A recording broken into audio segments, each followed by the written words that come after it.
Good morning. Let me just make sure. Okay. So this topic of forgiveness, as has already been said, is not an easy one. It's one that is core to living a spiritual life. There's no way that we can do that fully without engaging actively in this idea of forgiveness. We hear a lot about forgiveness today, and it's spoken about very differently today than over the course of time. And one of the things I think that's important is that forgiveness is not just a tool for us to feel better, it is a spiritual principle. Practicing that spiritual principle, the result of that is that we can feel better. But entering into forgiveness solely for the idea of feeling better doesn't necessarily give us the full experience of the practice itself. You all know that, or you may not know if you're new here, I like to start talks looking at the gospel according to Merriam-Webster. Often the dictionary gives us guidance beyond our emotions about these topics. And the thing that I noticed immediately is that there is a difference between to forgive, and forgiveness itself. To forgive is a verb. It is something that is active. It is something that is done. And we know it to be to cease to feel resentment against. To cease to feel resentment against. To give up resentment. To give up resentment of or a claim to requital for something. So to forgive somebody who insults you in some way. It also means to grant relief. To actually grant relief. So often we think about forgiveness in terms of whether we can forgive someone or not, but it actually requires us to either stop resenting them or to grant them something. And I think that that's important to note that that is the nature of what it is to forgive. And forgiveness is the ongoing practice of ceasing resentments and or granting relief. So forgiveness is, if we're going to talk about like on a day-to-day basis, is ongoingly ceasing to resent people and things. Or it's ongoingly granting relief to someone or something. So that in and of itself is the nature of forgiveness. And the title of this talk, as all of my talks generally tend to be, is The Myth of Forgiveness, but I also would like for you to consider that forgiveness is inextricably tied to what you fundamentally believe to be the nature of God. Forgiveness is not separate from God, and it reflects the nature of God, and that may give us some access to actually practice forgiveness, to practice it. 3 questions I'd like for you to consider for the rest of this talk. The first is, what is the unhealed or healing, meaning there's an ongoing healing? What's that place in you that doesn't allow you to forgive? What is that unhealed place or place that is in process of healing where you just can't forgive? Where is that? We've all got one about somebody or some set of circumstances. What's the act or condition in your life right now that you need to ask forgiveness for? Because one of the things that we sometimes get tripped up on is how hard it is to forgive others, and we don't talk nearly enough about what we actually need to seek forgiveness for. What are the ways and what are the things that we've done where we've caused a resentment And we've never asked for forgiveness for that. We just hope that it might get better or it might go away. And the last thing is, what does God believe about forgiveness?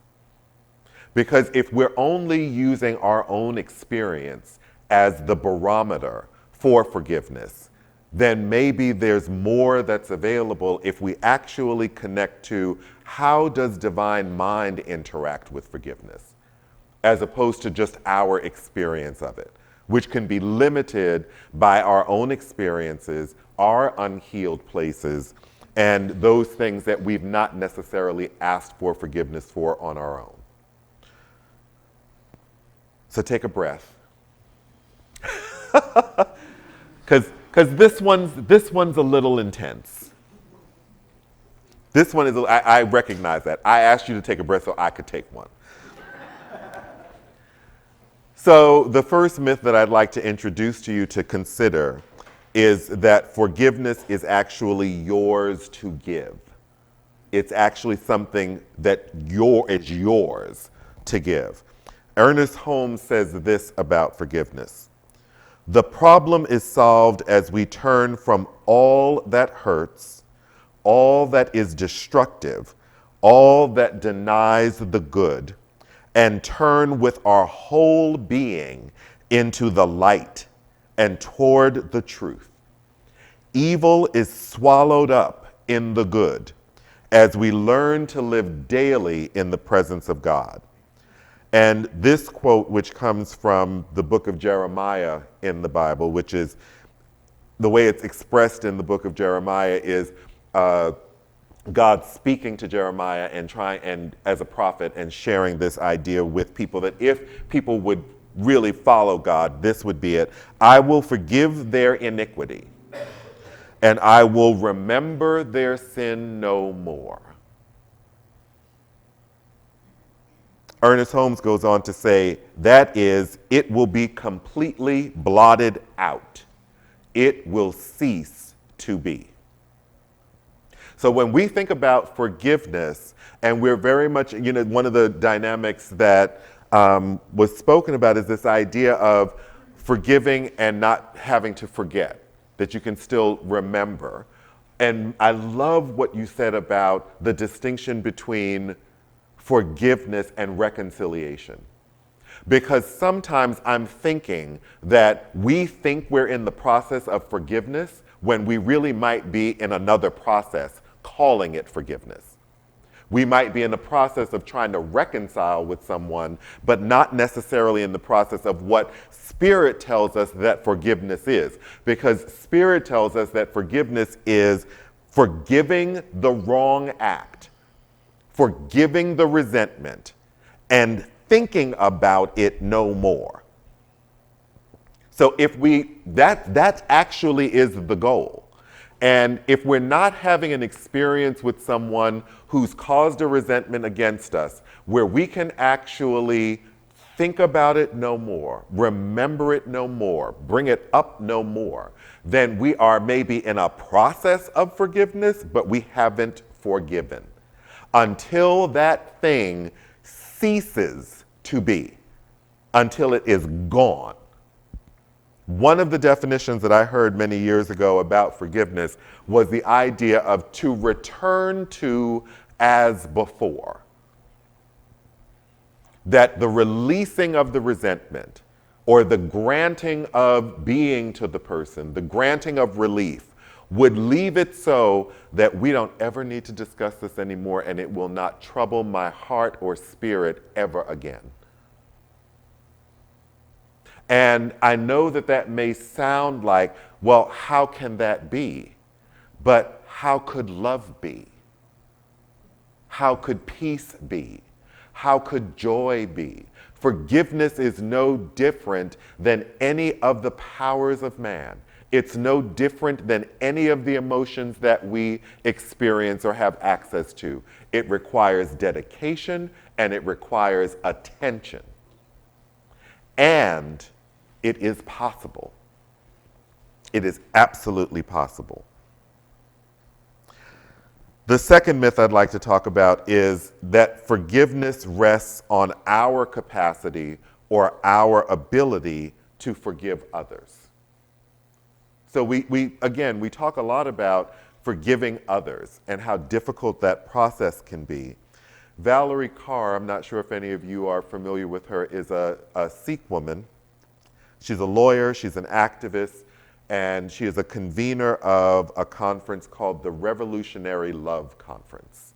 And she is someone who, right after 9/11, her uncle was one of the first people who was killed on US soil as retaliation for the towers falling. And she has lived her life since that moment in the seeking of and the expressing to others of the understanding of forgiveness that she has engaged in, considering everything that's happened. And she says this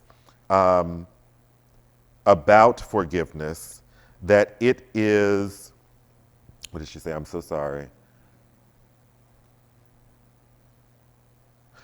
I took her quote out. Well, she said something really good about forgiveness. I'll find it later. But I would say this, is that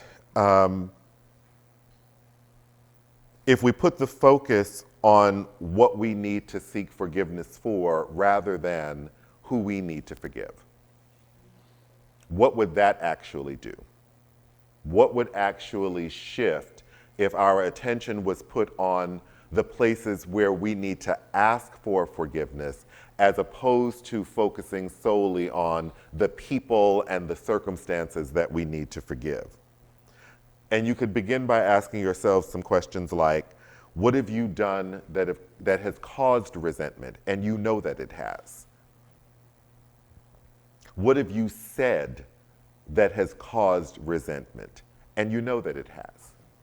And this is the tricky one. What have you thought that has caused resentment, and you know that it has? Like, you thought something and you have seen the manifestation of that thought, and you know that it caused resentment, but you haven't done anything with it. You haven't done anything about it. In our mind, if the fundamental nature of what we believe God to be is that we and God are one, then is the God of your understanding one that causes resentment? And is the God of your understanding one that forgives but doesn't forget? Is kind of holding that tally of what you did wrong? Because that, for many, is the old way. That's old thinking about the nature and the relationship of humankind to God. And if we're seeking forgiveness, if our practice of forgiveness is around seeking forgiveness as opposed to focusing on forgiving other people, then now the soil is fertile that when someone does cause a resentment against you, you actually have more capacity to forgive because you have sought forgiveness. It's the way in which we think about love, is that the more, if you want love in your life, then you have to love people more. It doesn't really work any other way.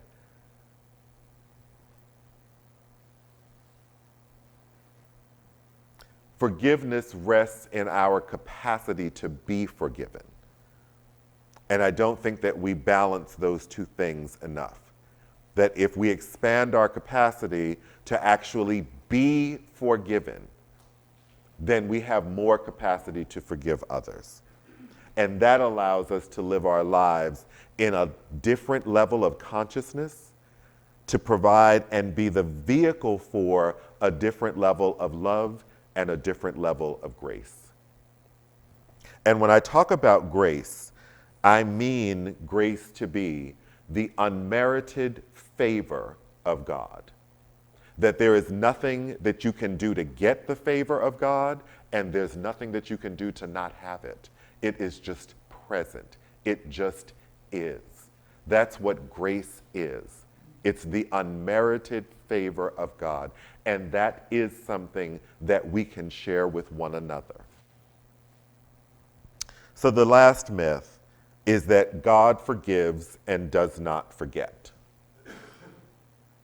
That God forgives and does not forget. Because we have God saying, I will forgive their iniquity and I will think about it no more. I'll be done with it. Now, you may torture yourself, but I'll be done with it. A theologian named Reinhold Niebuhr says this about forgiveness. Forgiveness is the final form of love. Forgiveness is the final form of love. And we see that when God forgives, there's nothing left. We're restored to our full connection to God, and God is restored to us. There is nothing in between. When we forgive, if there's something left, we're not done. If we're in a process where we say we're forgiving someone or something, and you still got a little piece of something that 5 years later you're going to bring out like it's your silver bullet, then forgiveness is not quite there yet. Maybe reconciliation, maybe I can still be with you, but if I'm holding on to that little piece, then forgiveness is still in process, not complete. The examples we have is that when forgiveness takes place, a restoration of wholeness occurs. So if you are present to like a restoration of the wholeness within yourself and with another person, then that can be a sign that forgiveness is complete. But when someone breaks relationship with you in some way, do you assume that they did it purposely? Like when that hurt happens, is it your experience that they knew what they were doing, they were out to get me, they were merciless in the way in which they approached me and attacked me, that they're out, they did this thing to me? It's clear. And the words from Jesus on the cross, one of the 7 last words of his life, Father, forgive them, for they know not what they do. That as life was leaving his body, a plea to God to say, forgive them. They don't know what they're doing. When someone wrongs you, can you bring yourself to the place of presence to say, I forgive you because you don't know what you're doing? In order for you to have done what you did, to say what you said, is evidence of your disconnection from God or from divine mind or from love. That there is something, there is a link that's broken that would have you take this kind of action, because I believe and I know that God and us are one. And so anything that happens that is not that is evidence of some kind of disconnection or break from the divine. So because I know that, because I believe that, because I profess that, I can forgive you. And not I in my ego because I am beyond needing forgiveness, but because somebody in that moment when I was disconnected, when I wasn't connected to God, when I was doing and saying things that were causing resentment, somebody forgave me. And I can't withhold from you what has graciously and gracefully been given to me.